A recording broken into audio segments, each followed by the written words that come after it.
Ladies and gentlemen, welcome to a special edition of the Sober Swole podcast, a sober truth edition, if you will. I am Jake Howard. And I am the Grand Chamelleon, DJ Swole. Blending in. So, before we get rocking and rolling, as always, I'd love to get a shout out to Royalty Nutrition. That's royaltynutrition.com. And to help me out with this is Warhorse. Hey, it's Warhorse. Do you want your workouts to look like this? Or do you want your workouts to slay?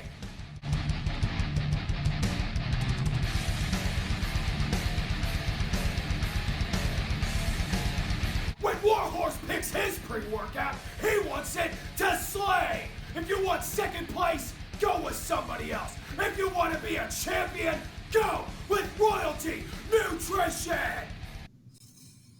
That's right. Royalty Nutrition is a veteran-owned and operated supplement company that doesn't automatically go to the cheapest ingredients to make their formulas. Supplements that are meant to help guide you along your journey, your fitness journey. Check them out and use the discount code 37HAKE to save you 15% on your entire order. Claim your throne with Royalty Nutrition. As we get going, I'll also give a shout out to Gorilla Gains. That's gorilla-gains.com. They are an apparel company that is comfortable to wear in and out of the gym, and they also make great equipment to help keep you safe. Wrist wraps, wrist straps, lifting belts, the lever and the prong style, elbow sleeves, knee sleeves, and they also have equipment to help get your bench press up. Check them out and use discount code JAKE15 to save you 15% also on that entire order. My last shout out for the evening will be to the FitOps Foundation. The FitOps Foundation is a not-for-profit organization that helps veterans rediscover their purpose after their active duty military training and helps them get a step up in the fitness industry. But it's more than that. You are not just a certified personal trainer, but you are a highly qualified personal trainer. And you also, if you choose not to go into the fitness world, you are also equipped with life skills to help you adjust to civilian life that you really don't get while you're exiting the military. My last shout out for the evening will be to Buy to Buy. You just cut back to Paul's not even there. You can check them out on all forms of social media at Buy to Buy. If you are in the Arizona Valley area and you are needing some things delivered to your home, check them out and see what they can do for you. Probably one of the best and highest quality companies that I've had the pleasure of moving for, and I've worked for two.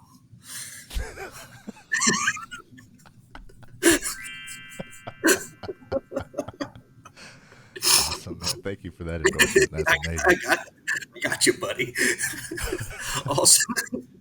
Also, this podcast would not be happening without the other side of Buy to Buy, and that's Buy to Buy Studios. If you are a podcaster or a streamer that's looking for a way to streamline your streaming to the masses, check them out. Contact the Grand Chamelleon here and see what he can do for you and your show. That's all I got. What you need, buddy? Well done, sir. Thanks, man. I almost didn't flub a word and everything. I thought you were going to do it in Paul voice. That's why I switched over to his thing, because he's usually the one that does it. So I didn't mean to cut you off. I can't even do a Paul voice right. It's probably best not to. Yeah, I don't have the oomph. The pizzazz. Yeah. The should have been a nerdy kid but went wrong vibe. I said what I said. The I don't have a lot going on up here vibe. Ooh. The self-proclaimed I don't have a lot going on up here vibe. It's true. That is a self-proclamation. That is not something I aired out. That's something that he volunteered. So my problem with Paul is he has the mental capacity to be, I wouldn't say it's a problem, but he has the mental capacity to really focus and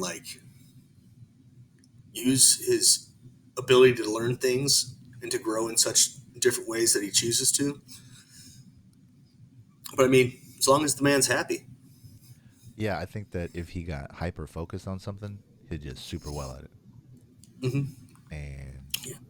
everybody's got their balance, so he clearly has the opposite of that productivity. So we all do. Yes. Oh, hey. So when I was watching your video that you're telling me to watch, Yeah. um, right as it kicked on, Britt was walking by with Marley, who was asleep, who jumped in her arms. Oh no. So I mean, Speaking of that video, I just stay winning. the video he's speaking on is it is I think I found it on Earthquake's. Earthquake is a comedian, and he posts a lot of stuff on social media. Very active. A lot of it is comedy based, and it is an interview from another podcast, another show, and the rapper Noriega is one of the hosts of the show, and so he has on Trick Daddy, who is a rapper who came to prominence in the '90s, early 2000s in South Florida. He had a couple real big hits, and he's always been about his sexuality one way or the other. His name is Trick Daddy, so like I don't know where the surprise is from this video. Anyway, he's on his show and he's talking about a thing that he started called Eat a Booty Gang. And it's basically like, I don't even want to try and properly describe it because I don't know what the fuck I'm talking about. But because I'm not a member of this gang, so I don't participate in this behavior. So I cannot relate. So there's no judgment, no kink shaming here. However, Noriega asks him, he goes, "So Eat a Booty Gang, what's that about?" And he's like, "It's levity, right?" He's being like kind of semi-serious about it, and Trick Daddy is not. He's dead serious, and he's like, "I am recruiting women to be on board." And he's like, "Okay, hold on. So when you're talking about recruiting women, are you talking about they're taking care of you?" And he's like, "Oh yeah." And so both he and his co-host are taken aback, and then he's like, and then he says verbatim, "I get 8 out," and you're just like, if you don't know what Trick Day looks like, I would assume he's in his early 50s, late 40s, Yeah, I mean maybe. it's early 50s. Not in peak physical condition. And so Noriega's like trying to bring it back to where like he's not trying to shame him. He's just trying to elaborate. And he's like okay, but you don't do it. You don't put the legs up. And he goes, it depends. So yeah, needless to say, they exchange some laughs. I don't know if Trick Daddy laughed the whole time. I think he was just being dead serious. But Just being upfront with his life. it is quite a watch. Quite a watch. Oh man. So, Well, um, have you gotten the smell of toddler feces out of your kitchen? yeah. Britt and I actually we tag teamed that one. I was scrubbing the dookie off my child, and I turned around and looked at the kitchen and I said, I'm gonna need some assistance on this one. Okay. So what was worse, the kitchen or the toddler? Well, she wouldn't quit moving, Oh, so I don't know. I was playing the balancing act of holding the shit covered child. and how much got on you? Just my hands, but I was in the process of washing anyway, so I mean, it wasn't. That's not too I bad. was okay. Yeah, no. As long as Well, you with didn't this like bear hug you and share in the wealth. with this child, this is not my first poop rodeo. Oh man. Well, remember when she was? I put the picture up when I had her in the bathtub, smeared in her own green shit Yeah. after she took a nice bite. Yeah. Yeah, nothing new at the Howard house. Anything goes. She just sounds outdoorsy. she She is the most extreme kid. She sounds like she'll do great in the woods. She probably would. Like, you know how, I don't know if you've ever done this, but like if you, excuse me. I mean, have you ever noticed that some kids, you're like, that kid's going to be in the military for sure. Yeah. That's where I'm at. I see her, I'm like, yeah. So what division, what specialty, anything I don't swings even. toward that, like based off of like your previous, your brothers or your sisters? We'll see. Coming from a strict infantry standpoint, I don't really know. I really wouldn't know. Yeah. Um, we didn't work with the female Marines really that much. And the ones we did, as sexist as it may be, as it is, we just did not respect them as much. It's not unheard of. And and it was. I mean, it wasn't like we were like, "You're a girl, we're gonna get you naked," and we were just like, "Okay, whatever." Like I'm a corporal. Like that's cool. Damn. Like stuff like that. Like, and it wasn't right, but it was. We came from a really a straight up just male dominated, testosterone is necessary warfighter's perspective. So it wasn't like so when someone who definitely does not live that life, I mean, it's changed now. I think they are letting women in the infantry now. I'm not too sure, but like back in those days, especially when they were like someone that worked in an office somewhere, and they're like, "I'm a sergeant, respect me," and you're like, That's how no. rank. Hey, that's how rank works, bro. No, that's exactly how rank works, but we were such assholes. I know. It's it's It was. it's like in every Marvel movie, whenever the colonel or whatever authority figure that is assigned over them, they're all like superheroes looking at them like, okay. And it's usually typecast, an undersized male, probably wearing glasses. You know what I mean? Like that definitely there's a male aspect of that, and you probably would relate them to them before equal measure to yourself, because those guys get that kind of treatment too, though, right? Mm-hmm. Yeah. Oh So yeah. yeah, so Oh yeah. there's definitely a spectrum to where if you met like some cyborg level chick that was in the military, I guarantee you approach her different. Oh, for sure. Yeah, there's Well, a so, spectrum. because one of the things that's always beating your head in boot camp is every Marine is a Marine, every Marine is a rifleman, blah blah blah. Yeah, patriot Because the which patriarchy is, is strong in the military. but no, it's so everybody that has a job other than infantry goes through a small course before their school called Marine Combat Training, where they supposedly get the short version of the School of Infantry, like the infantry training battalion where I went. Mm. Okay, and then once a year, everyone has to rifle qual, right?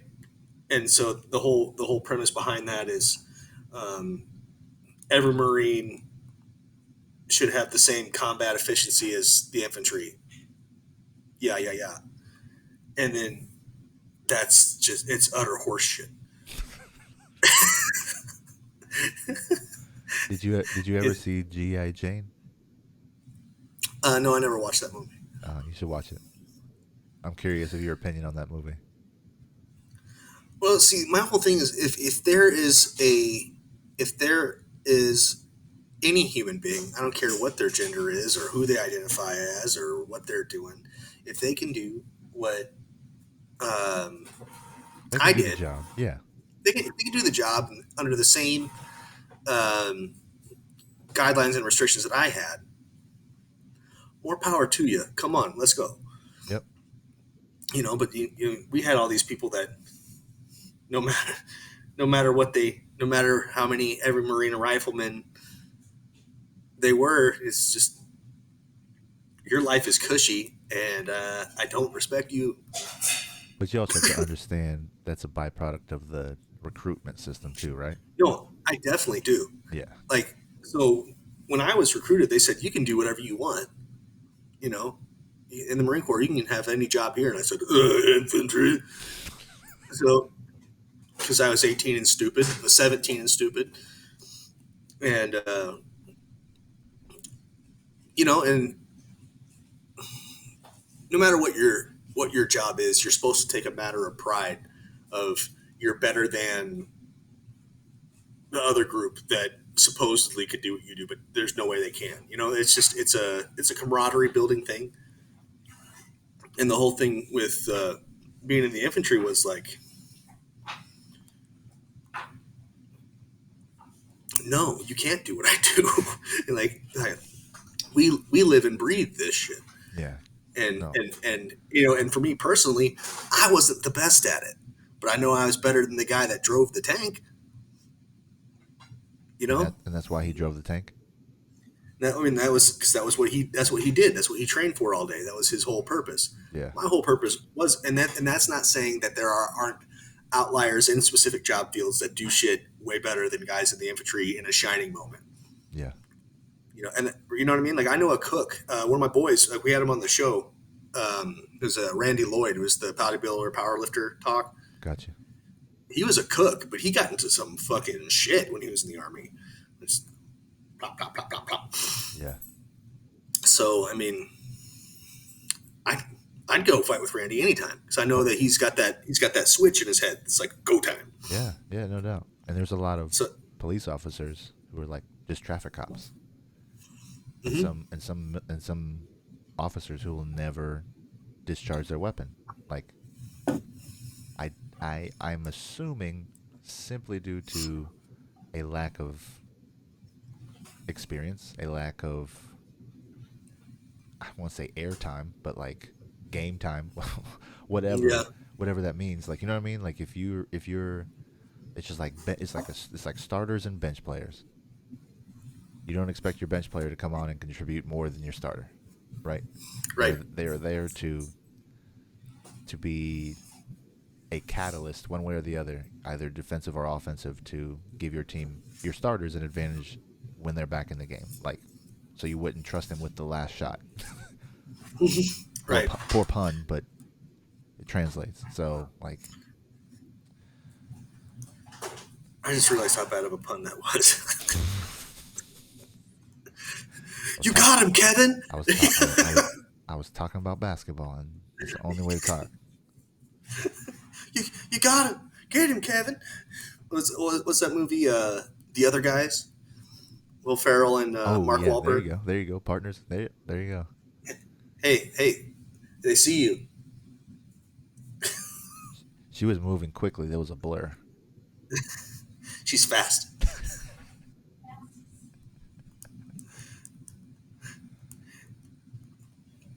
She's had quite the habit lately. When I'm out here doing stuff, she's sneaking around in the background. That's like your pet marking their territory. Yeah. Like a very subtle thing. They just keep it moving. Just so you know. Yeah, just so Watch it. Just so both of the people who you are watching this are aware. Hey man, we got to get them streams. Okay. Oh, say Nice what?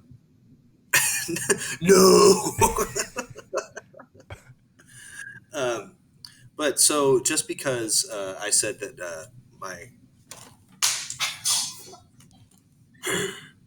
just so I said Was that an just animal? because Was that an animal, sir? No, that was my wife.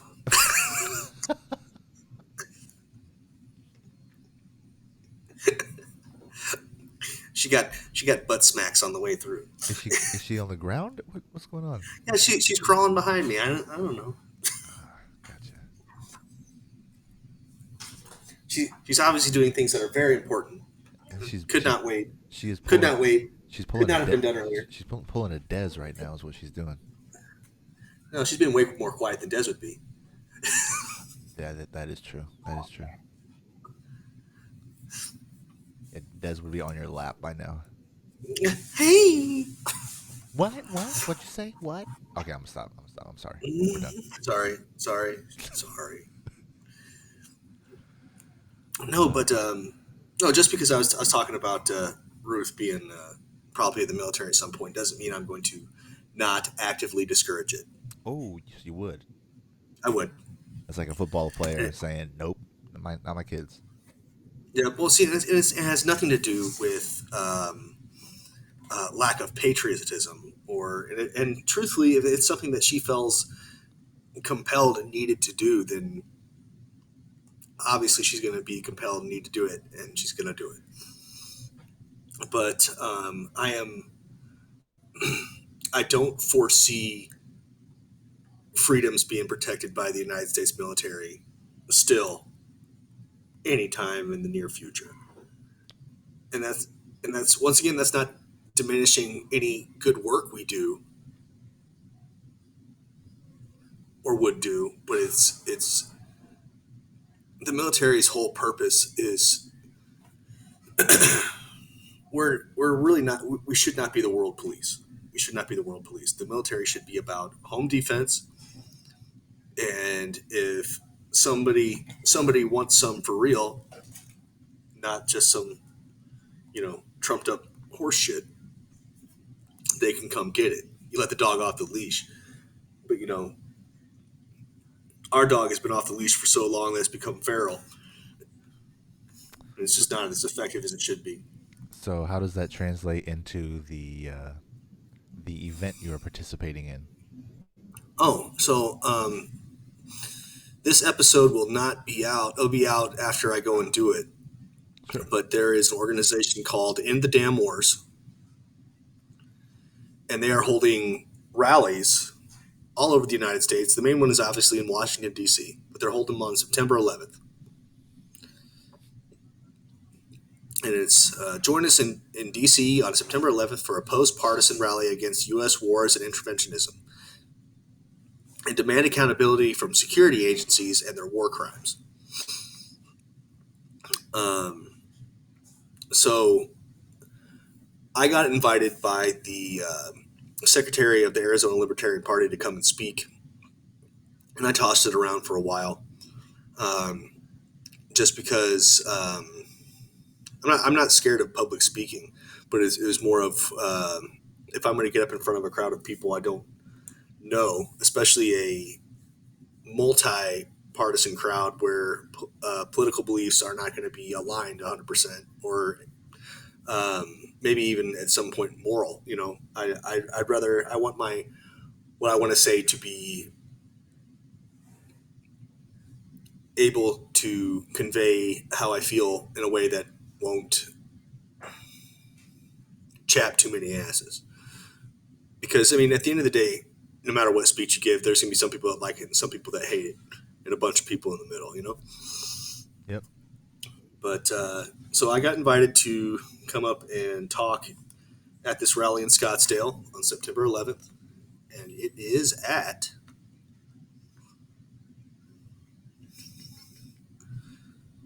the rally is at El Dorado Park. That's 2311 North Miller Road in Scottsdale, and I will be one of a group of many people just I guess just speaking their mind on it. I am a two-time Operation Iraqi Freedom veteran. Um, when I was in and going through everything, I was, we're fighting for freedom. Of course, at that point, by the time I got there, we knew that Iraq didn't really have the large-scale weapons of mass destruction as told to us by the George W. Bush administration. And we were no longer fighting the Iraqis. We were fighting a group of insurgents from Iraq and other countries that were there to help usher in an era of Islamic law. But the only reason why they were able to take power is because we collapsed their power structure, right? and and So how will you bring your experience to what you're going to say? I think I would speak on it as not as a one of the hardest things to do. I think generally as a veteran public speaker is not using your military service as a laying your dick on the table and telling the crowd to suck it. That's not So the I think direction I was heading, but I understand what no, you're saying. but you get what I'm saying? It's you know, if you go somewhere and you give a speech, it's always this is so and so, he's a veteran, yeah, yeah, yeah, and automatically people's ears perk up. They're like, "What does this war hero have to say?" Sure. And but you know, and so I mean, of course, I want to get up and say, "Hi, I'm Jake Howard. I served in the Marine Corps infantry from you know June 2006 to May 2010, and I'm going to approach it from more of a. I'm going to approach it from a sobriety standpoint, and that is these occupations have not only have they been generally not effective and made corporations billions of dollars. These these defense companies uh, that their stocks have gone up ridiculous amounts of money. They've done nothing but just line their pockets for this entire war on terror. But a lot of veterans who probably would have never experienced, I mean, I can't say that, but a lot of veterans who may have never experienced an addiction, they come back and they discover self-medicating, and that leads to a lot of issues rather than talking to a mental health professional.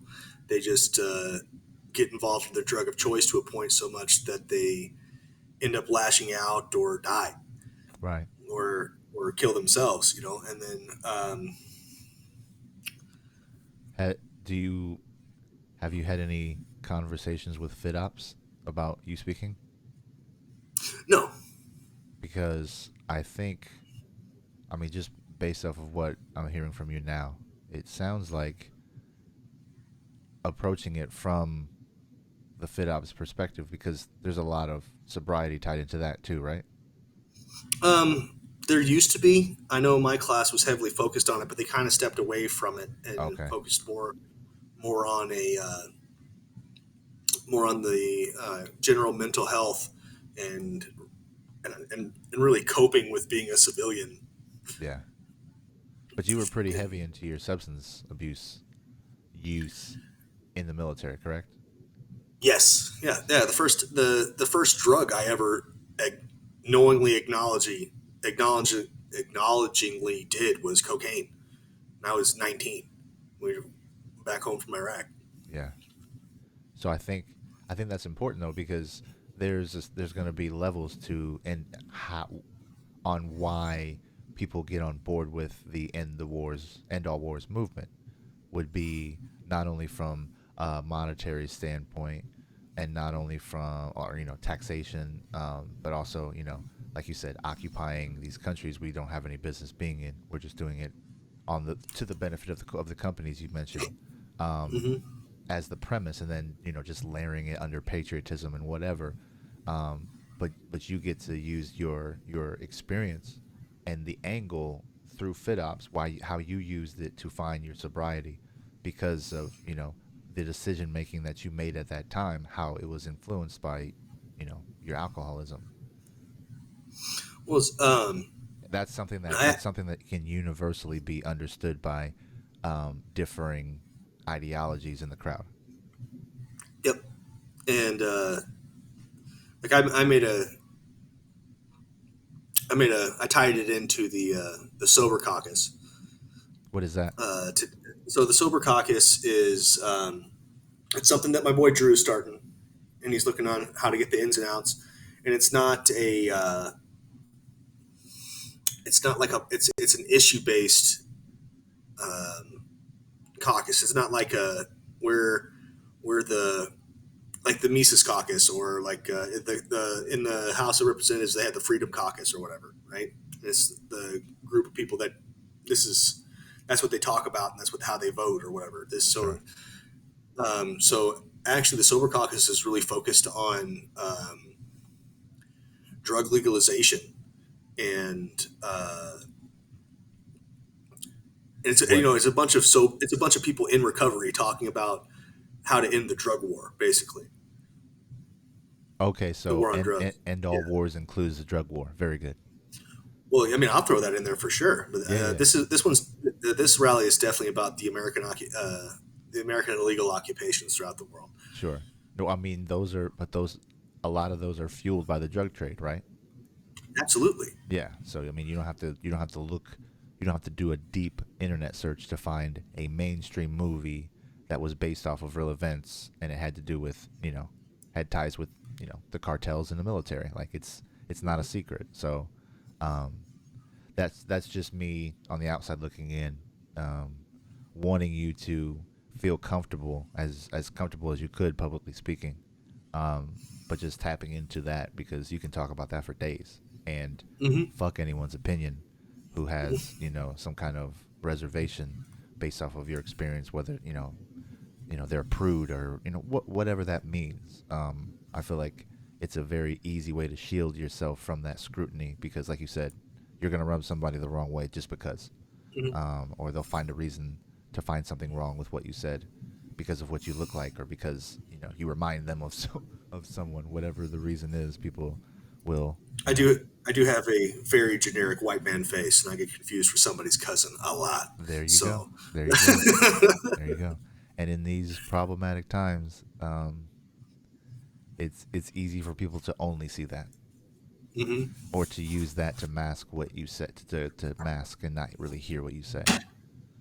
So I I feel like, mean, yeah, if you tap into that, I think you're gonna succeed one way or the other. Ooh.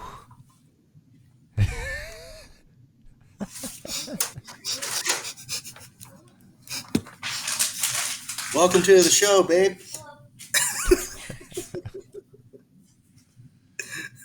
How does Brit feel? How does she feel about you speaking? I think she's excited Yeah. as she throws shit at me as I give her a compliment and stuff. Love works in No, mysterious ways, right? amen. But the no, I think she's pretty excited about it, just because I don't know. I think Brittany just likes watching me do stuff that I'm okay at. I'm pretty okay at talking to folks. Yeah.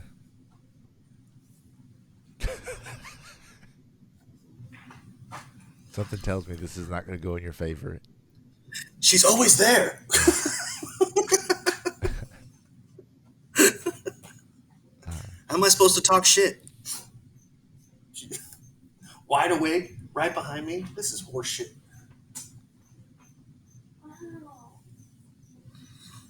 I don't know Hey, if you just saw the text from Paul. yeah, you want to see if he wants to come on? Or Did you read what the text said? yeah, say goodnight, but still, Yeah. No, it said exactly what the picture I put in his place says. yeah, you can tell his hoe has to wake up. Oh no, no man, nah. No, no, I I know. I have work tomorrow that my vendor is already telling me I'm going to need 2 trailers for.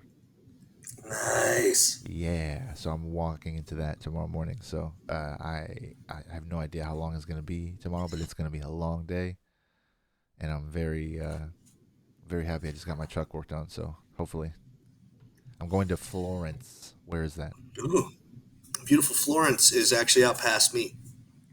Past you. Fantastic. Yeah, yeah. You get to see some of the finest desert that Arizona has to offer, Oh man, I saw that today. I don't need to see it and again. then No sir. yeah, that's where Derek uh, Derek resides. He resides in that area. He is he's my best friend since high school. We joined the Marine Corps together and we did it all together. Now he's out living in Arizona, so whenever he's home, I get to see him. Nice. I take the kids over to his house so they can scoop cow and horse poop.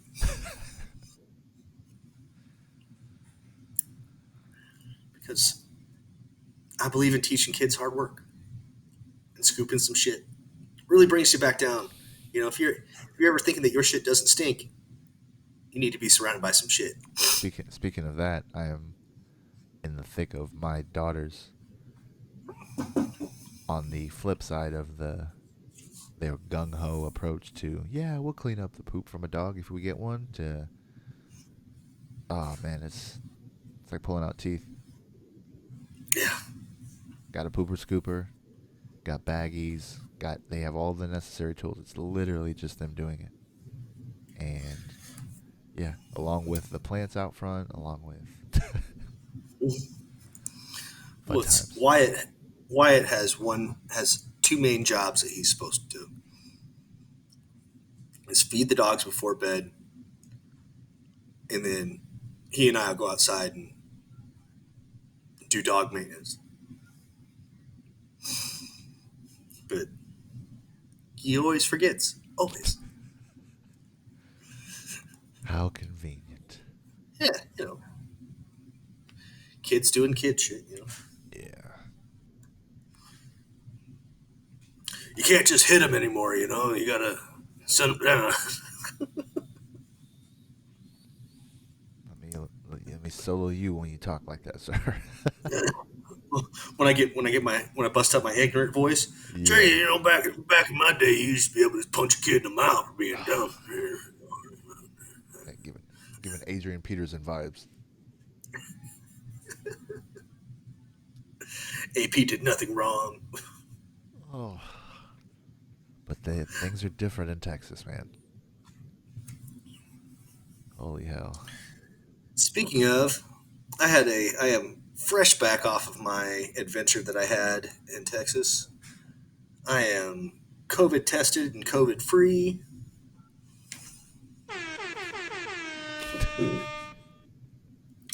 My athlete got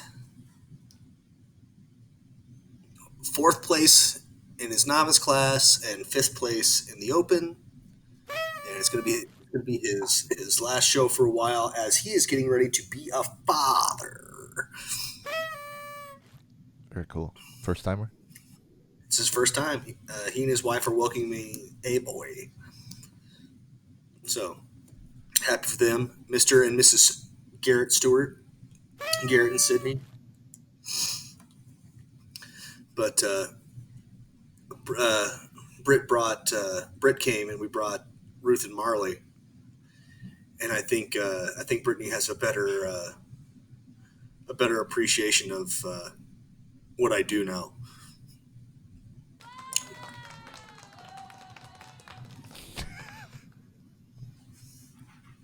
Her ears were burning.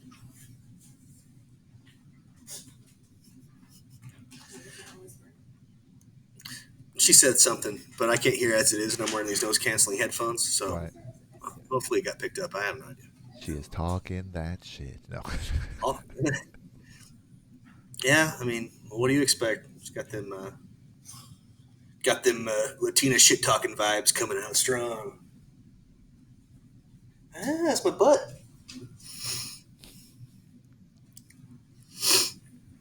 Yeah, because I mean, when you're there, I have to be on the athlete or athletes. That's all I can. So knowing your family situation and knowing your intent this time, probably last year, was to get back on stage. Did it do like baby fever for getting in a show, or setting a goal to get toward a show, or any of that? So we got there pretty early because Garrett missed his check-in because he couldn't come. He's a high school football coach in Texas, and that's also a huge deal. Yep. So we actually got the promoter himself to sign off on him missing check-in so he could weigh in day of. But Saturday morning, before anyone was there, I got up and I walked across the stage.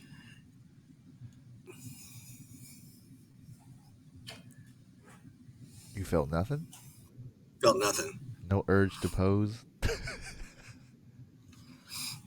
For people to None. None. wait, so you mean you didn't, or you felt no urge to get in a bikini and pose in front of a crowd of strangers for them to tear your body apart?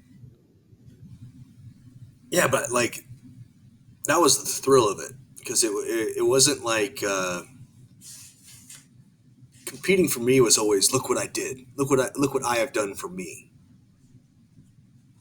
So You know, so so how like does the ranking and placing and getting a card and all that, how does that play into it? Is it just supposed to come with it? if you're good, you're good.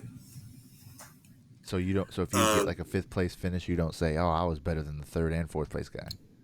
no, that's I definitely do the comparison side by sides thing, but you have to like there's a time to do that, and then you have to move on.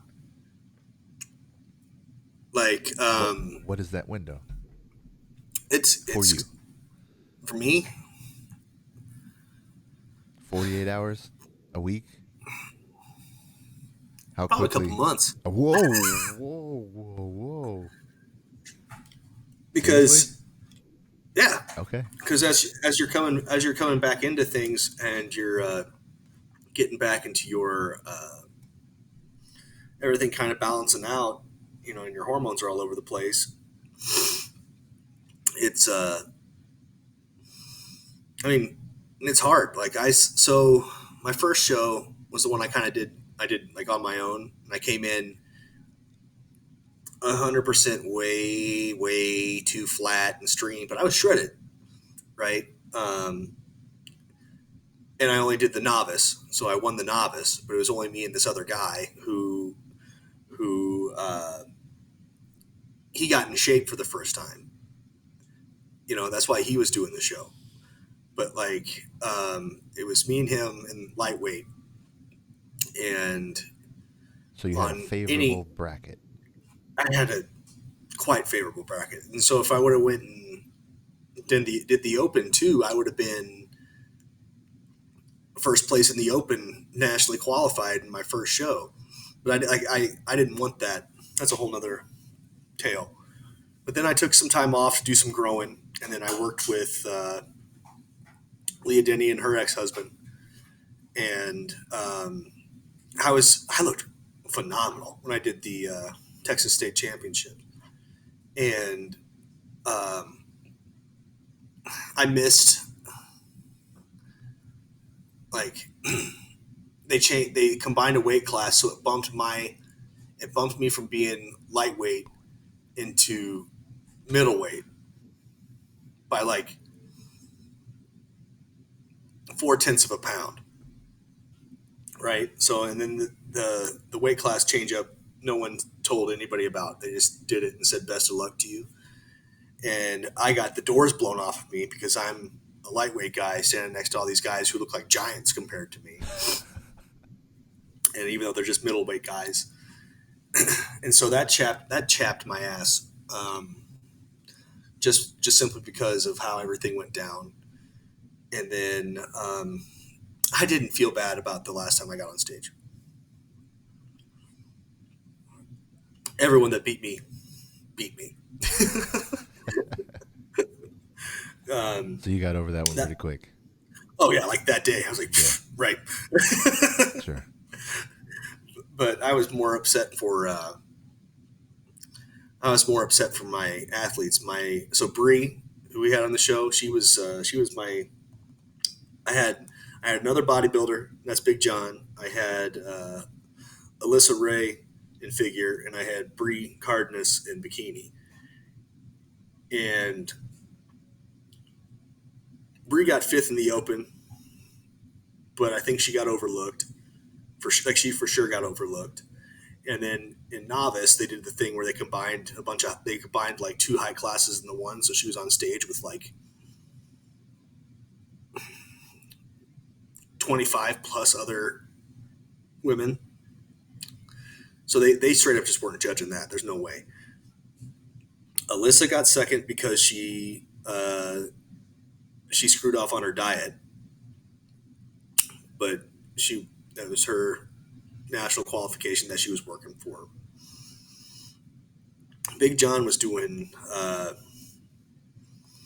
super heavies, and there was two white cats there that had obviously been competing for years because they had that old man muscle. And what old man muscle is where like your body is done, like you're done growing in size. Like your muscles can only grow so much before they start going like 3D. There's nowhere for them to go, and you just get dense, real dense and hard looking. And so those cats were there. So I was like, John's got third. You know, like I can definitely accept him getting third here. But they put two cats in front of him that were definitely holding some water, and their lines weren't as good. And so I was more chapped. That my ass was definitely chapped that day for them. But that is what it is. They've all moved on to different things. Um, I don't think Bree's even competing anymore. But and then Alyssa has gone on. She's become an IFBB pro. She's a figure IFBB pro. John is married to Jessica Reyes Padilla, who is one of the top contenders for the figure Olympia this year. And he himself has done some great growing, and his mindset is so good. And I'm looking forward to see what he does in the future too. So I mean, sometimes you gotta take those on the chin and move forward. I have my friend Dana, who I'm not doing her diet this time around, but I've been doing her training and kind of just being a psychological support. She's doing North Americans this weekend, going for her pro card. So Where is that held? go in Pittsburgh. Pittsburgh.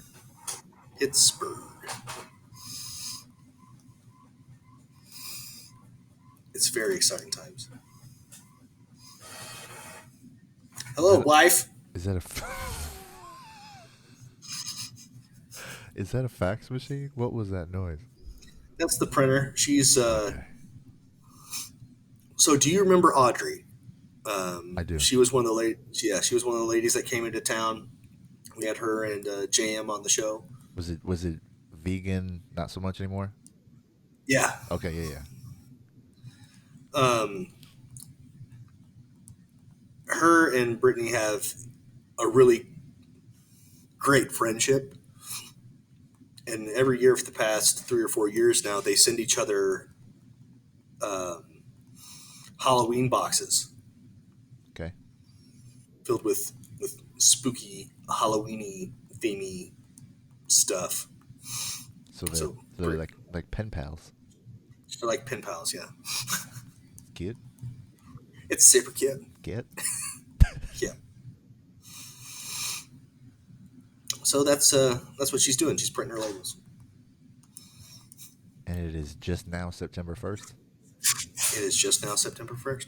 What is there a deadline on these Halloween themed gifts? I think they get sent out on September 2nd. Hold on. Is that like a Christmas in July situation, or what's the? I struggle with the urgency.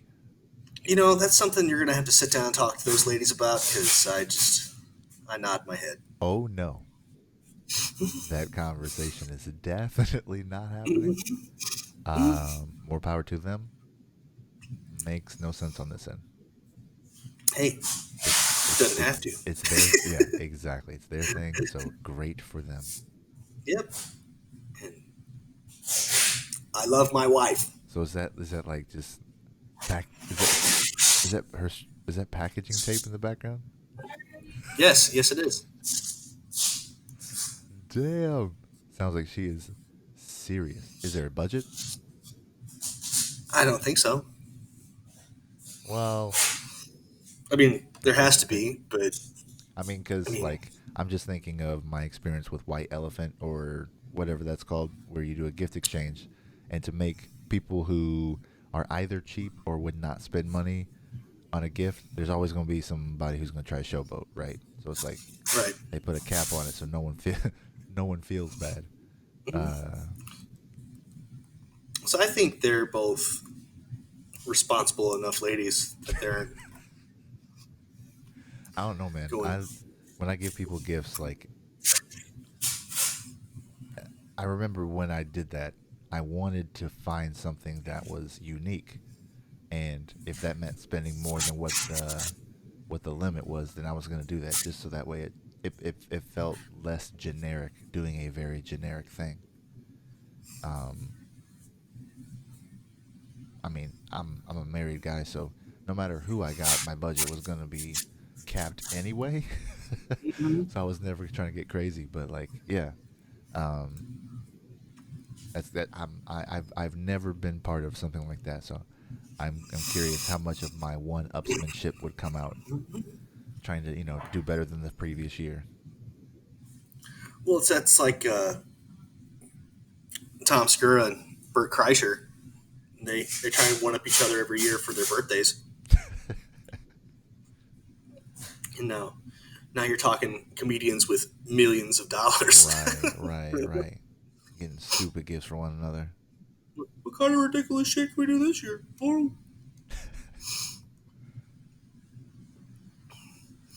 So what else is new in Ryan World? Uh,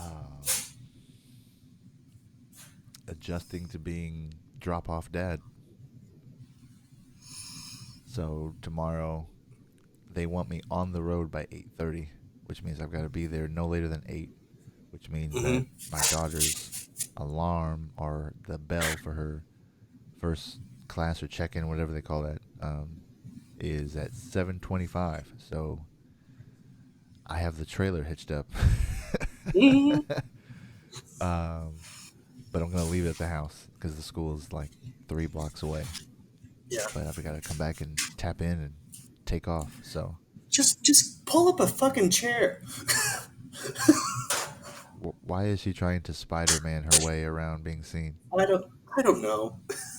If she knew the crop, like first of all, if she watched the show. Secondly, if she saw how tight the crop is on your shot, we don't see most of her. Exactly. Can Do she you hear me do right you now? no? She cannot. But Okay, good. do you remember when you remember when she used to watch the show? Do you remember? You I remember? I remember She doesn't even do that anymore. I remember when she used to be the top fan. The top fan. She was the Not most anymore. most engaged fan. And How often dare you? and often her input was welcome. Yeah, she gives great input because she's smart. I'm And not then just saying that because she's behind with possibly something sharp. I mean then it. then she would drop a random gem in there, and then it would spark some kind of conversation. But now she just boycotts us altogether, huh? She just I think it's just because she just doesn't like us. I guess.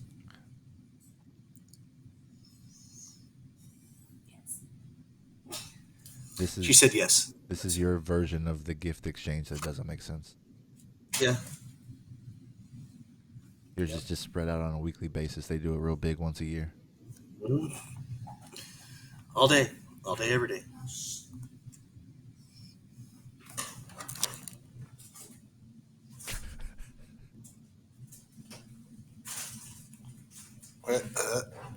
There it is. There we go. Does she normally open drawers with her one foot up like that? Yeah, she's got to keep that leg up for reasons. I don't know. For the gram? Yeah.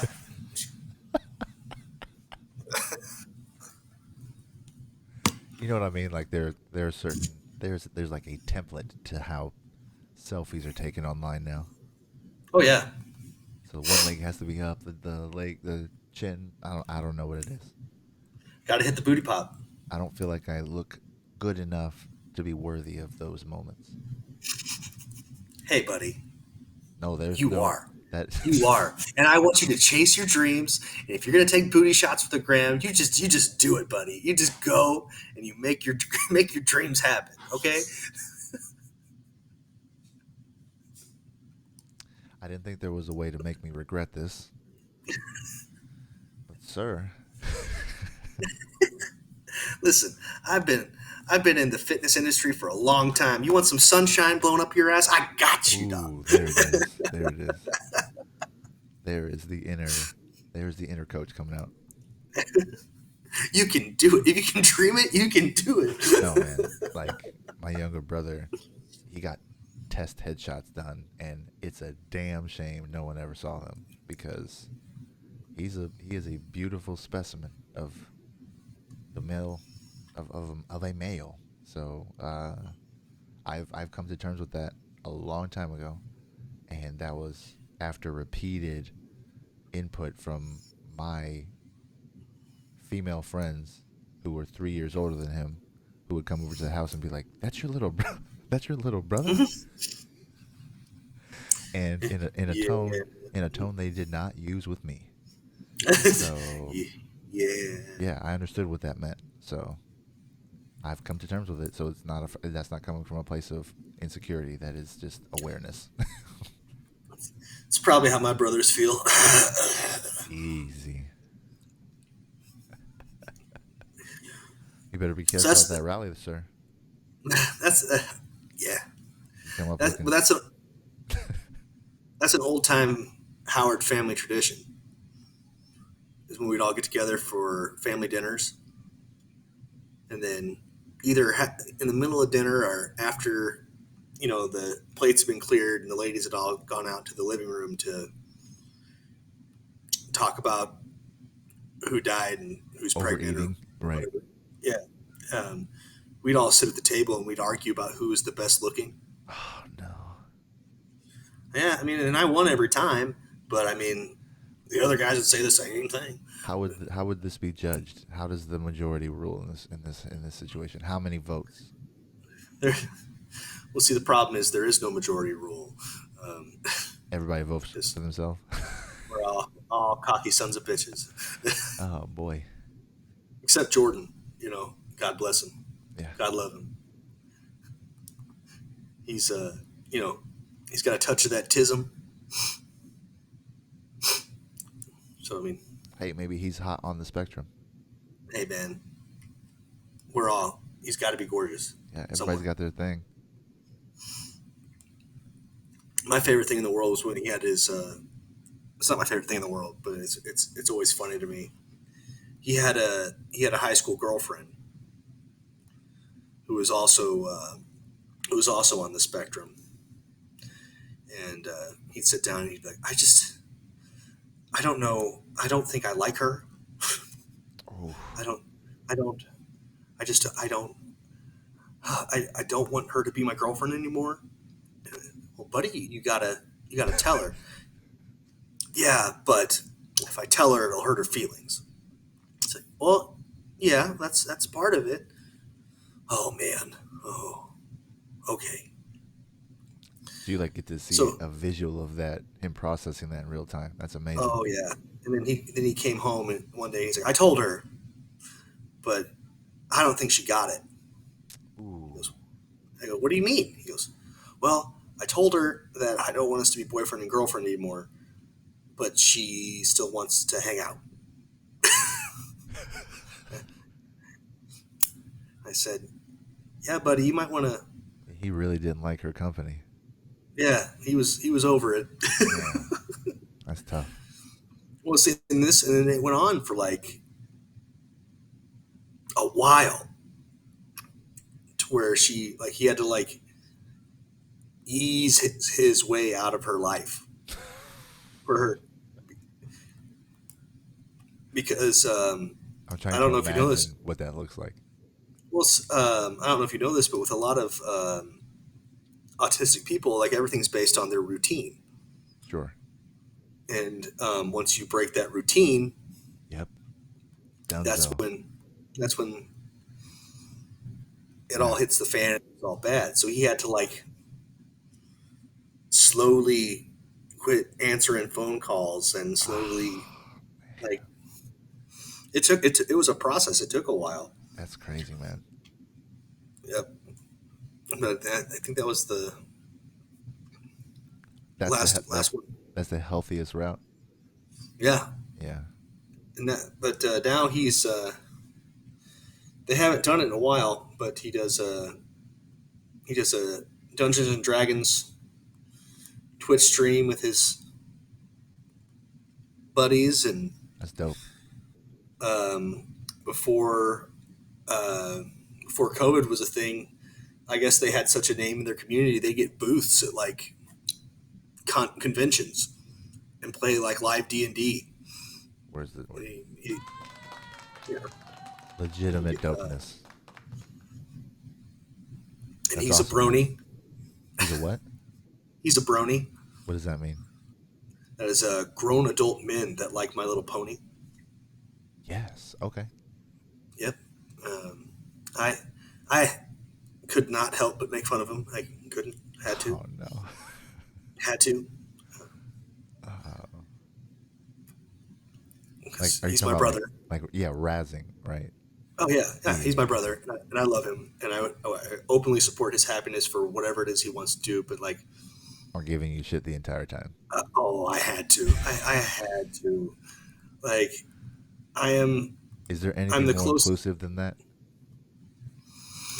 I really don't think so. And giving But someone like, that you care about a hard time for the sake of doing that? yeah, Like, just that's like an gotta inside joke, man. gotta do it. Once, and they are they have some freaking straight up weirdos in that community though. But I've watched him get together with his band of people and like ostracize like uh, people that have predator like tendencies and mentalities, and like Yeah. get them like, I wouldn't say fully canceled or whatever, but like, Magnify. or organized, like letting people know that this person's a piece of shit and here's why. You know, like Okay, so this okay, guy, this guy's a child molester and so shit like that. so if he doesn't do that, who does?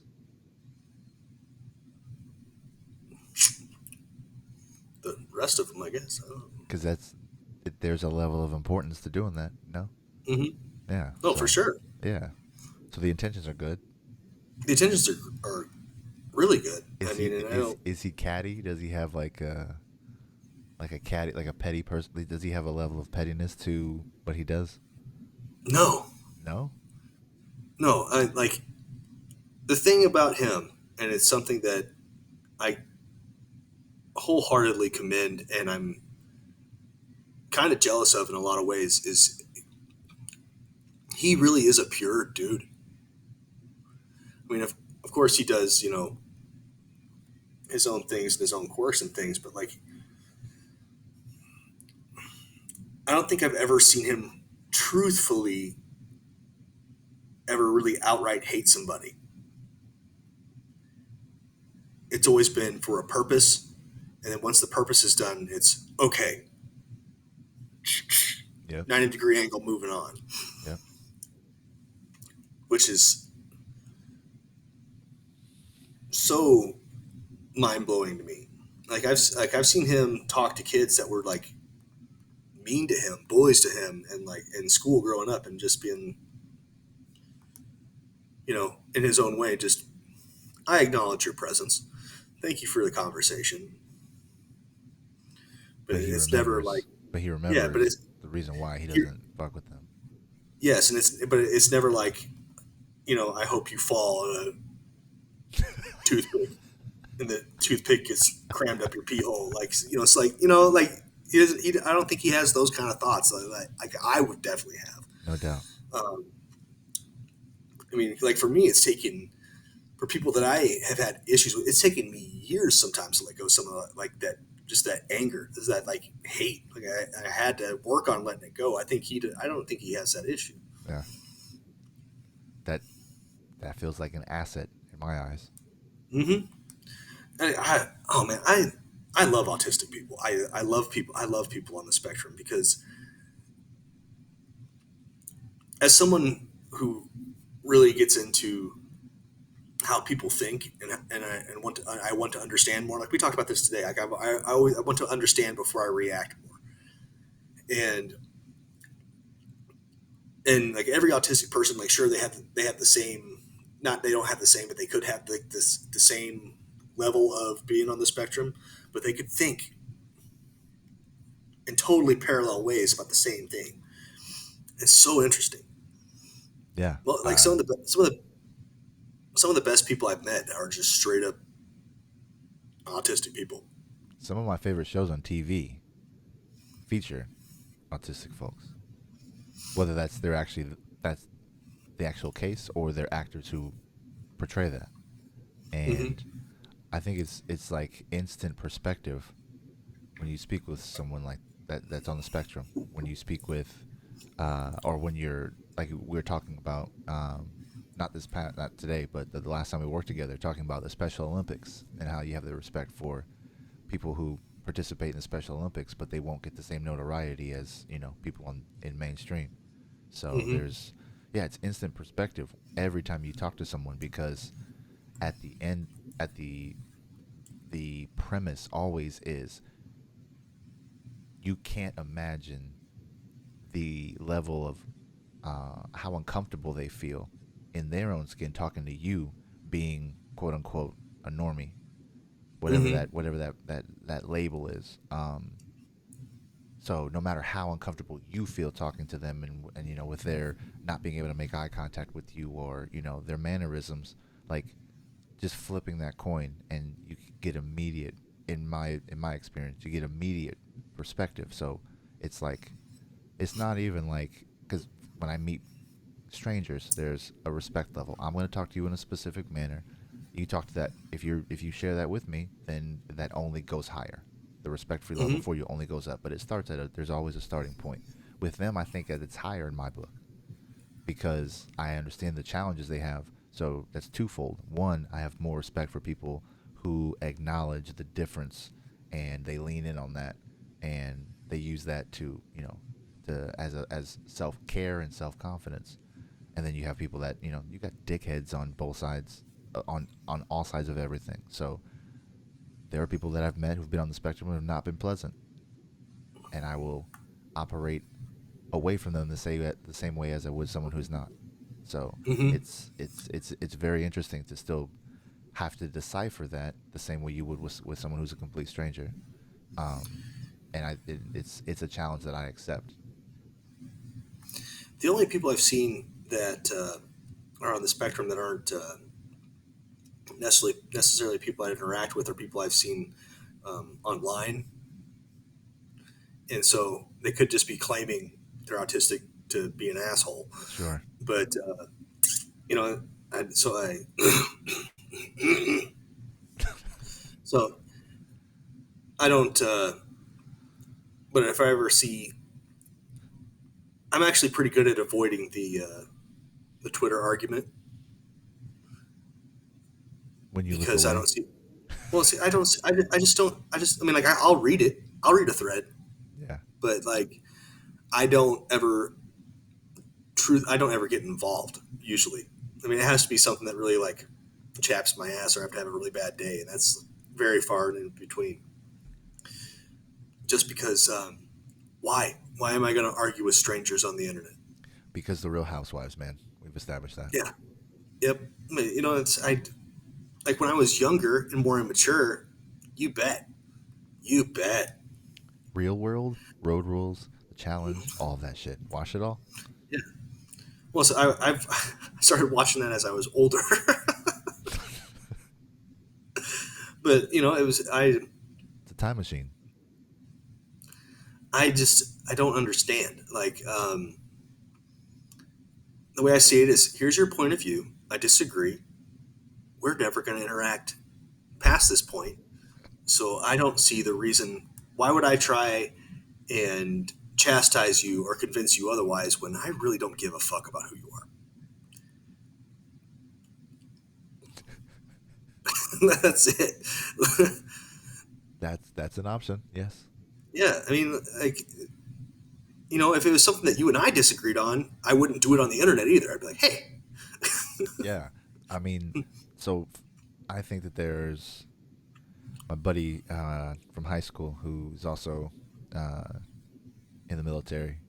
He he posted something about to the effect of, "I have real friends, I have true friends, and I have fake friends." hmm He has, "I have less of these or whatever," and he goes, "And yes, they are. There's a difference between them all." Um, and that was interesting. Like there are definitely people who have a level of respect to where you would reach out to them privately to be like, "Hey, this rubbed me the wrong way," or "Here, I need to have this conversation with you," or whatever, and doing it hmm to where it's not even intended, to where there's no possibility for it to be construed as a post or being subliminal or whatever, because you're just like, you make it a point to reach out to them soon. Um, yeah, just like people whose calls and texts you answer. There are people whose calls and texts that I usually respond in less than 5 minutes. And that's most of the people I associate with. But there are also people who hit me up and I'm like, I can get back to you later. yep. Well, So, and I see the problem, a lot of problem with a lot of the a lot of my problem with internet social media culture is it is so easy to find your echo chamber yep, and then there's no gang up on consequence. somebody that has a different thought. True. So I find it more interesting to sit back and read it and see the gang mentality, and then I don't like that gang. But and that's something that I try to avoid too. Like I try not to follow just strict libertarian people too. Because like Twitter is basically my fuck the government account, and here's my kid eating some poop and dick jokes. That's what Twitter is, Yeah, you know. accurate. And so, but I have no problem. Like, so a lot of the people I follow, they'll quote tweet somebody they disagree with their comeback. So then I'll go and I'll look at who this person is, and I'll see what the comment is, and I'll see if there's more of a thread to it that explains their original statement. And Right. then I'll go and I'll look at their actual feed, and I'll see, well, what else does this person talk about, or is this something they're consistent on, or is this just a bad take, or you know, I find that more interesting and more compelling because then I get a chance to understand more of the side of the argument, and then I don't say shit. I go, Yeah, I just think once. I think I use social media more as a mirror, Mm-hmm. or that is what my premise is, and then I try to stay consistent with that. But it's always to be a reflection of my thought process, whether that's my gut reaction, my sympathetic reaction, or my empathetic reaction. And now, after 2016, COVID, all of that jazz, my apathetic, because it's, I feel like like most things, there needs to be a pressure release for the petty. And so that's what social media tends to be. It's an outlet to where you can be humorous, Mm-hmm. um, you can be serious, you can be critical, you can be just do it for levity, you can do it for cat videos, whatever. Like you can do it Yeah. for whatever aspect of your personality is. And speaking of a spectrum, I feel like I have a an active inner dialogue. So I have a spectrum of thinking that is from super serious to do not take this serious one bit. This is strictly funny. This is strictly sad. This is strictly whatever. And I try and make sure that I maintain whatever that narrative is for that specific post. But if you look at anything I post, with a consistency, you're going to see an up and down. And I see that in how people react to it. I can expect certain people to like things if I mention wrestling, or if I mention, uh, things that have to do with the Libertarian Party. I can expect engagement from you or some other people. And then if I go in a different direction, then the reaction is there. And it's never really to be pointed at anyone. It's to point at behavior. It's to point at choices. And it's to point the severe imbalance of accountability that people who are just trying to get attention online, and people who are a public figure and use it as a monetization stream. So, like the Costco girl situation. I don't know if you were up to speed with that, but there was a young black girl who looked distraught at a Costco, and so the a young lady um, noticed her and then got involved because she claimed that it looked like they were being abusive or neglectful or whatever, and so it spiraled into a viral um, response, and a microscope into the family that was involved, and so there was such a lack of transparency regarding the situation that the other podcast I do got involved. Some other people that I know got involved as well, and it was with the intent of trying to get clarity and to reveal what the situation was, because the optics were bad, which is, Mm-hmm. the default storyline between any kind of 911 situation, right? To see something, say something, right? And so Right. at this point, you know, knowing people don't have great support systems, and if your support system appears to be problematic, how do you not do something, and what is it that you do? And so it turns out that the young lady who started the attention, she has a habit of doing it for attention, not necessarily, Ooh.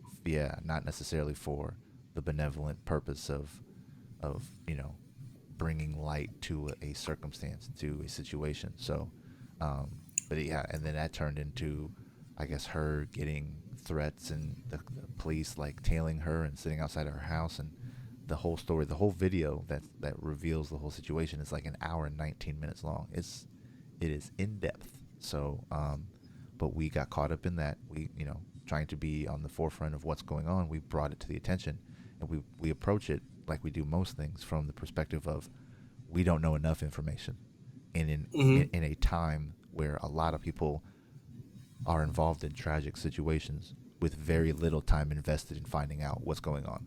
So, yeah, it's one of those things that gets attention and then it catches fire because it's easier to bring attention to something. Um, like, it's the phenomenon of a car crash. You'll go Mm-hmm. slow, and you'll take a look, and you'll try and get involved. It's the fly on the wall. It's the voyeurism. It's the fear from safety. Um, yeah, it's just part of all of that. So that's ingrained in us, and so they made a mistake, and or I want to say it was a mistake, but they brought attention to a situation that turned out to be the opposite. But the opposite turns into the story. So now it's about checking people in the future who pretend to be allies or who put on a show. Like it's a different degree of like Karenism, Yeah. right? So I guess there's a spectrum of Karens now. Now there's a so not only is there people who will just snitch for the sake of being uncomfortable or being homophobic or racist or whatever, but there's also a spectrum of people who will use that specifically for the intent of creating drama. So yeah, and we're getting all this in real time, and we're all having to digest it and and all of that, and it's a lot, and there's so many stories that come across without even trying to look for them. There's just there's another thing that comes down the pipe, or down your timeline. So, um, with everybody having such a short attention span anyway, it's not going to take long for that story to disappear completely and for them to move on to the next thing. So, Right. par for the course at this point. Yeah.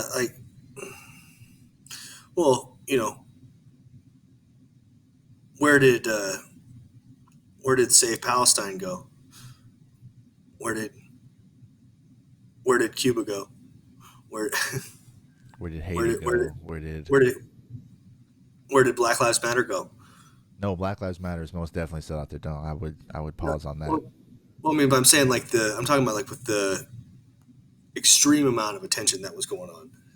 Like I know the No, Black Lives Matter is still out there, but I'm talking about like because the emphasis now is shifting blame to Biden and to the Democrats. It's not about a black or white when the tyranny is in office. It's about the tyranny is now the PC culture. It's not about black people. It's not about black indigenous people of color. It's now about the white folks who are trying to take other white folks' freedoms away. So it's white on white crime, bro. hey, That's where we're at now. That's why you don't get a lot of attention from Black Lives Matter, but they are still active because there are people who challenge that narrative every day. Um, and I mean, it's like the Blue Lives Matter crowd. Where did that go when the Capitol officer came under scrutiny for protecting the lives of the people in that building from Ashley Babbitt, where they all turned on him in a heartbeat when they found out he was black? So, and they had to protect him out of the gate because they knew that he was going to be threatened. So it doesn't take much effort to find, like you said, the echo chamber mm-hmm. that turns into the next whatever. So, but we are the children of AOL. So Oh, I feel like I am yeah, prepared. I feel like I don't. It's weird getting older, approaching 40, and still feeling 20-ish. Still putting yourself in a position to be with children. To have to be hip in some yeah, aspect, or to just be relevant.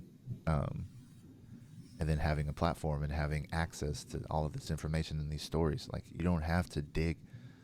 We're the children of the Dewey Decimal System. You can tell me I can find a link and I can find a reference, and then that there's no penalty for copying pasting someone else's popular thing and then hashtagging it, and then getting a wave of attention because you're part of the algorithm now. Like, it's the Wild West, man. true. So we're in the thick of it. Oh, Hurricane Ida, that just happened too, right? Yep, Is that gone? it And can't. It's done. It came in and knocked some power out. I don't know any before I say something ignorant. very good, sir. From my understanding, was it came in, it knocked some power out. Damage wasn't really. It was less than what they predicted, so that's good. And then turned into a tropical depression and fucked off. So if I were to tell you that 1 million people lost power, So it's not a small storm. okay, and Yeah, no, that happened because a giant tower that provides power to all of New Orleans collapsed into the river, and the timeline that I saw at the time, which was a day or so ago, said that their projected timeline to getting those 1 million people back on the grid was 20 days. whew, And that includes not just power, but that includes utilities, so sewage.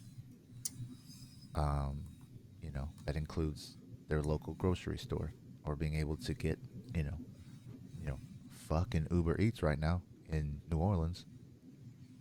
Um, yeah, so it came in and hit harder than Katrina did. okay, So no, it was no punk bitch. it yeah, but again, it's a storm system. It comes and it goes. So just like the news cycle, like they'll be pray for Ida, and then once the next thing hits, attention will shift to that. The algorithm will change, and people will follow suit. Fun time.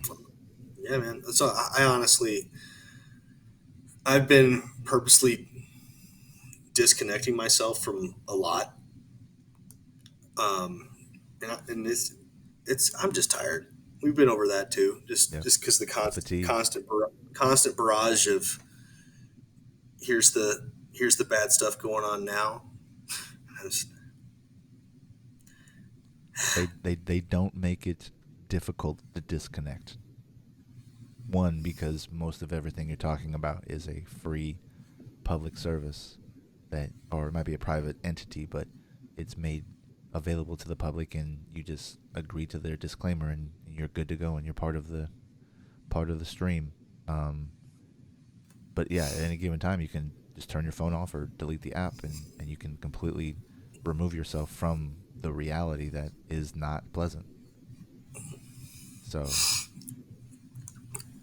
yeah, I mean for your it's mental health and for self care and all that, like a it's I mean just like a detox when it comes to a substance or a habit, you're definitely going to reap benefits by disconnecting for a certain amount of time if you use it as much as we do.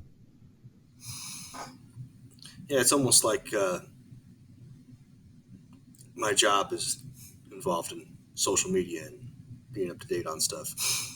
Yeah, it's almost like if you don't do it, then you're just going to disappear Hmm. in the eyes of the consumer. So if you don't capitalism, hey yo, if you don't Well, play so ball, honestly, that's been one of my favorite things about downsizing and not being so interactive on Instagram because I was on an upward trend for a long time, just adding followers on, and here's my athletes, and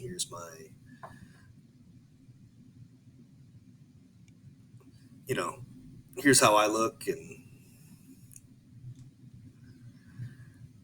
I don't do that shit anymore. It's beautiful, it's wonderful, and it's the people that want to stick around. yep. But I don't have the glommers of the people thinking that I'm on a climbing rocket anymore. You It's wonderful.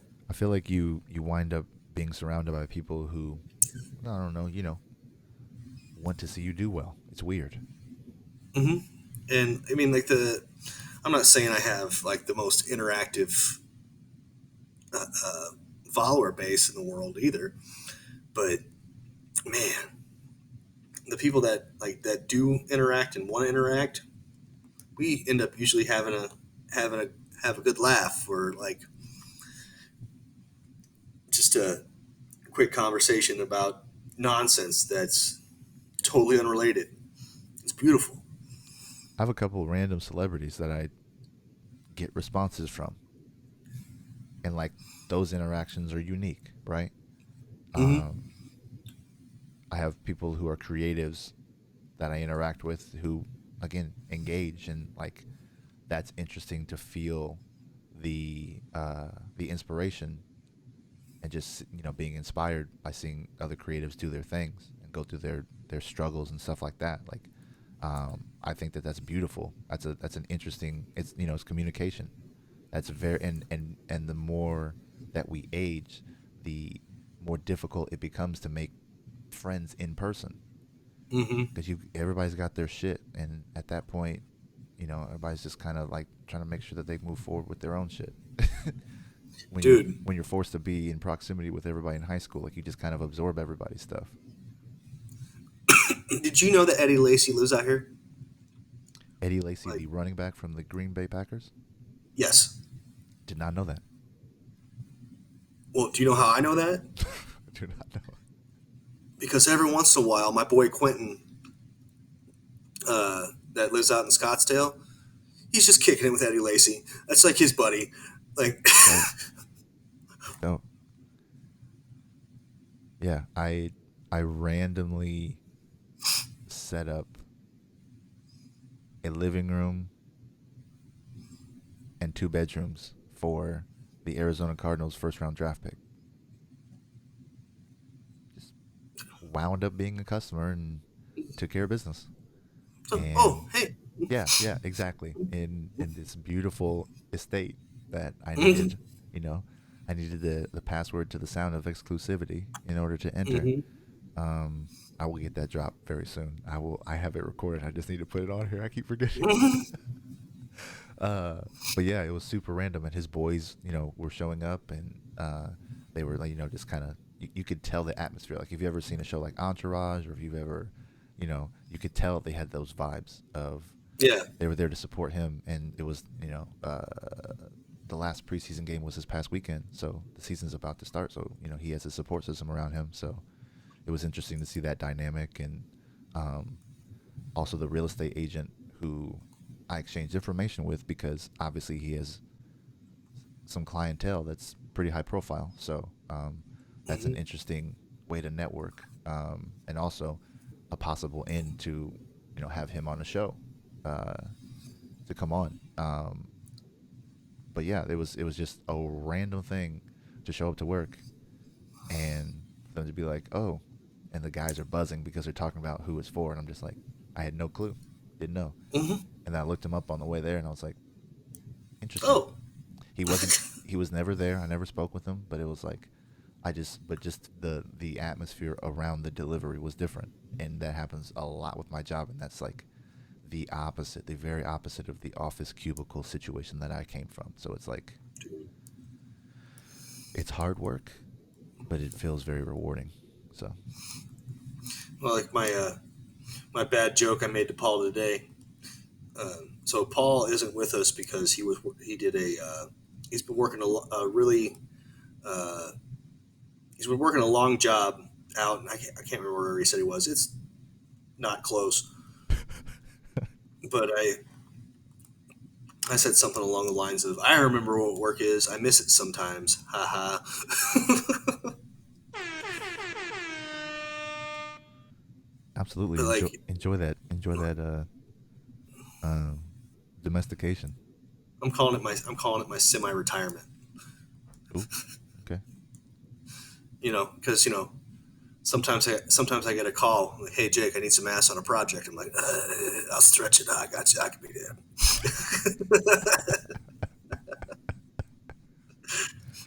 Charging my consultant's fee. I absolutely, man, coming through.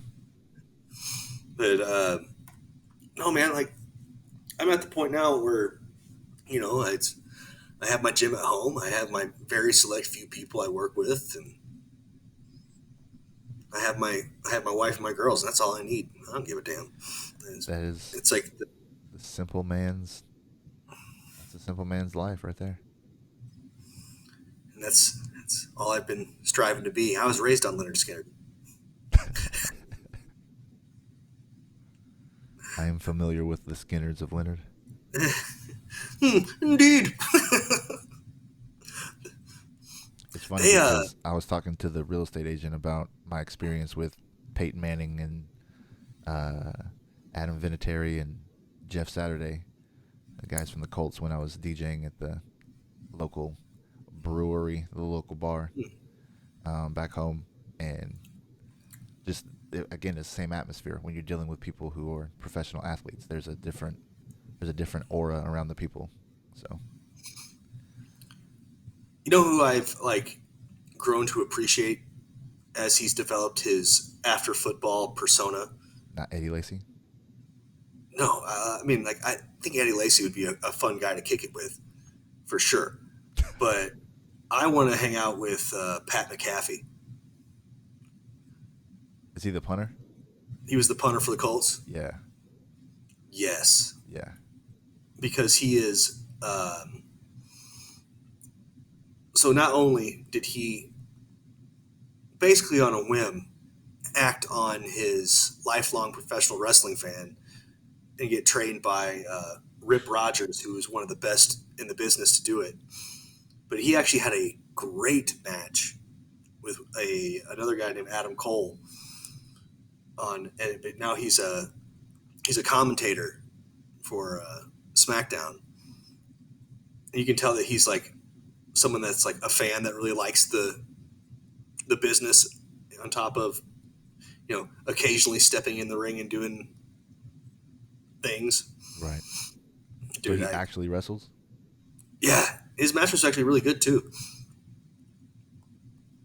Did Like he he win? was yeah, but like how he did it was great. The guy that trained him is one of the best like professional wrestler trainers to ever exist. His name, his wrestling name was Rip Rogers, Sounds and familiar. he was never like a world champion or anything like that. But like he was one of those guys that was like he was a bodybuilder and just a hardworking son of a bitch, really kind of guy. And he teaches them everybody like your basics. You have to have your basics right, and then he teaches you how to get heat. And to get heat is it's to make the crowd hate you. So Pat McAfee, who has done pretty much everything his entire professional career as being a this exceptional punter when he played to being this all sports commentator that has jokes and likes to make people laugh and feel good about themselves. He went and trained with Rip Rogers, and he became like like you. Even though you knew he was just doing his part, it's like you wanted to hate this guy. So like He sold it. he sold it well. It was Yeah. amazing. So, are you more impressed with him being an NFL an elite NFL punter, or with being what you described with him in the ring? I would say I'm just more impressive with him as an individual man. Nice. Okay. Just from if you look at his entire career up until he retired there from football, it's still one of the best punters in the league. No skeletons. Prob- Nothing nothing too problematic. crazy. Yeah, Nice. I don't think so. Yeah, yeah. I don't believe so. And I then he now turned now I into have to check. Damn it. yeah, I'll have to Google it. But like his like obviously his takes on things aren't for everybody, right? Well, His that's a red. That's kind of a that's red that, flag. no, I'm talking about like his jokes. Like he's always joking, kind of thing. Like his sports takes. Gotcha. It's kind of like hating Skip Bayless, but you're supposed to. And but He is one of those people that I think of when someone describes someone that has an unlikable face. I was gonna say it's his fucking face, man. There's something God. about it. Like I've heard alpha males say you've got a very punchable face, Mm-hmm. and I feel like he fits that description. Yeah, I don't know. man. Him and Stephen A. Smith. Shut the fuck up, guys. God, oh my god. but but Skip Bayless and Shannon Sharp is great TV. I don't know if you ever sat and watched any of those. Shannon Sharp is something else. He is something else. And and the thing that makes Shannon Sharp so great is that he'll get you with his words as much as he will with just his presence, because he's a big Mm-hmm. fucking dude, and he's Mm-hmm. a big fucking dude who's taking his health seriously. So he's like Mm-hmm. he's in fuck you up shape at all times. Yeah, So I will give Skip credit for sitting across from that, because that takes something. takes Um, cojones, if you will. yeah, and I know that he plays well off of Shannon's setup. So His shenanigans. yeah, the TV element of it, but oh man. But yeah. Well, anyway, it's 9:16. We both have things. Mine says 9:41 for some reason. I don't know why my phone does this when I use this, but it's weird. Yeah, 1:40 is what we're peaking at right now. Holy shit. That is the show. So We gotta quit talking to each other. shout out one more time to Mr. Goodnight. Mr. Goodnight. I think that's gonna be his moniker until proven otherwise, because Mm-hmm. this is where he has become the most consistent. Mm-hmm. I mean, just facts. That's it. It's true. It is what it is. Well, anyway, this has been a Sober Truth edition of the Sober Swole podcast. Once again, my name is Jake Allen, My name is the Grand Chamelleon, aka DJ Swirl. aka. I don't really have the desire to hear this noise, but I feel like every time I hear the word DJ, belongs. I don't want it for myself. That's not like a thing. But But yeah. you got to. But thanks for doing this, man. No, dude, thank you. It's been a pleasure spending a good portion of my day with you today, Ryan. Oh yeah, and I don't know if he told you or we spoke about it, but he helped me out with my actual other job, my other part of the business earlier today. So kudos to you. You will receive the benefit of that soon. And there you are. Shout out to Paul. Hopefully next week. Fingers crossed. Keep on laying pipe across Arizona, Paul. We love you. Keep playing pipe, sir. Good night, everybody. Hey, it's Warhorse. Do you want your workouts to look like this?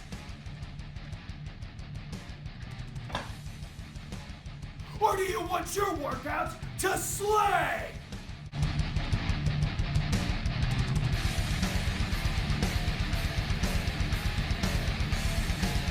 When Warhorse picks his pre-workout, he wants it to slay. If you want second place, go with somebody else. If you want to be a champion, go with Royalty Nutrition.